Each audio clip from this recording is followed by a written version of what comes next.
दोस्तों, आज का टॉपिक हमारा प्रतिशत रहेगा मैथ में। यानी प्रतिशत मतलब परसेंटेज।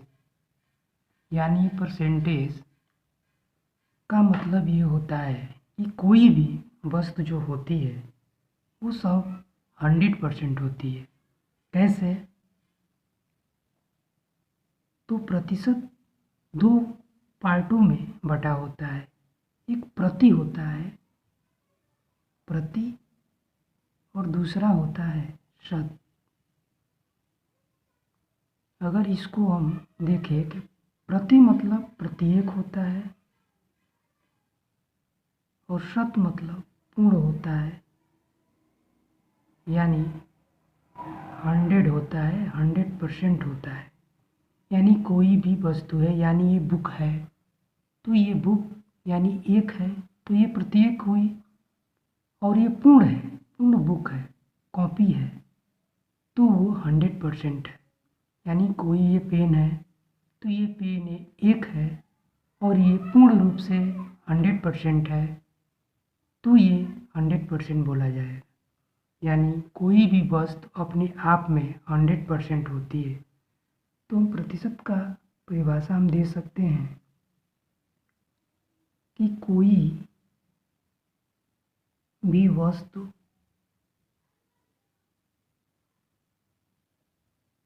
अपने आप में 100% होता है, चाहे होती है। प्रतिशत को हम दो भागों में बांटे, प्रति और शत। यानी प्रत्येक पूर्ण, यानी पूर्ण मतलब 100%। कोई भी वस्तु जो होगी अपने आप में 100% वो होगी। यदि हम मान लेते हैं कि ये एक सेब है, ये एक सेब है जो अपने आप में ये 100% है। यानी ये क्या है? 100 है, 100% है। ये जो सेब है ये 100% है। यदि हम इसको आधा काट दे रहे हैं, आधा 20 से बांट दे रहे हैं इसको, तो यानी ये 100% है तो ये भी तो आधा होगा। तो हम आधा काट दिए ऐसे 1/2। इस सेब को मतलब एक को दो भागों में काटे तो 100 को भी तो दो भागों में काटेंगे तो कितना हो जाएगा? 50%। यानी 1/2 जो होगा 50% होगा। इसी तरह यदि हम इसको 4 भागों में काट दिए, 1 2 3 4, तो फिर अब इसको हम दो भागों में बांटेंगे। किसको? इस आधे को। तो कितना हो जाएगा? ये ऊपर जाएगा, 1/4 हो जाएगा। तो ये 50% है तो 50% को भी हम दो भागों में बांटेंगे तो ये कितना हो जाएगा? 25%। तो इससे क्लियर होता है कि 1/2 है जो 50% हो जाएगा। आधा 50%, 1/4 भाग 25%। सेम उसी तरह 1/8 भाग जो होगा 12.5% हो जाएगा। उसी तरह 1/9%, 1/10%, ये सेम इसी तरह होता रहेगा।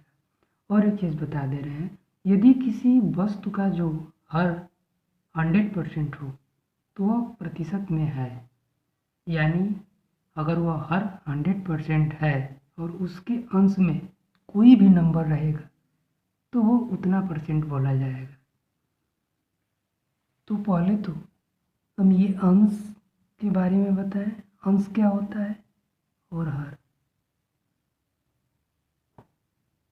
अंश ऊपर लिखते हैं, इसको इंग्लिश में नोमिनेटर बोलते हैं और इसको डिनोमिनेटर बोलते हैं। अंश को नोमिनेटर और हर को डिनोमिनेटर बोलते हैं।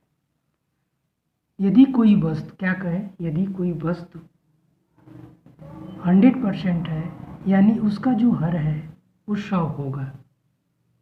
यदि कोई वस्तु बोला जाए कि ये 60 यानी 60% है, तो इसके नीचे 60% यानी उसके नीचे 100 होगा। यानी हर जो होता है, हर यानी डिनोमिनेटर, अगर वो 100 है और अंश में जितना भी नंबर रहेगा वो उतना प्रतिशत हो जाएगा।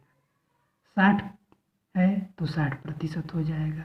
अगर 50/100 है तो ये 50% हो जाएगा। 10/100 है तो यानी ये 10% हो जाएगा। हम ऐसे कह सकते हैं। यदि अब यहीं पे दो और पॉइंट आपको मिलेंगे कि हम प्रतिशत को यानी परसेंटेज को हम फ्रैक्शन में कैसे चेंज करते हैं, यानी प्रतिशत को भिन्न में कैसे चेंज करते हैं और भिन्न को प्रतिशत में कैसे चेंज करते हैं। भिन्न को फिर प्रतिशत में कैसे चेंज कर देते हैं। यदि हम मान लेते हैं कि यहाँ पे 20% है, 20% यानी 20% है, तो ये 20% यानी प्रतिशत को हम भिन्न यानी फ्रैक्शन में जब चेंज करेंगे तो ये 100 से डिवाइड करेंगे, 100 से 1/100 से डिवाइड करेंगे तो वो फ्रैक्शन में चेंज हो जाएगा। यानी 20/100 होगा, अगर उसको आप कैंसिल करेंगे तो 1/5 यानी 1/5 ये फ्रैक्शन आएगा और ये परसेंटेज हट जाएगा इतना भिन्न में, यानी ये फ्रैक्शन में 1/5 होगा। यदि हमको ये मिल जाए कि 1/5 है, आप इसको प्रतिशत में चेंज करें तो हम इसको प्रतिशत में आराम से चेंज कर सकते हैं। ये जो भिन्न है ये फ्रैक्शन है, इसमें केवल हम मल्टीप्लाई करेंगे 100 से और हमें वही नंबर मिलेंगे 20%।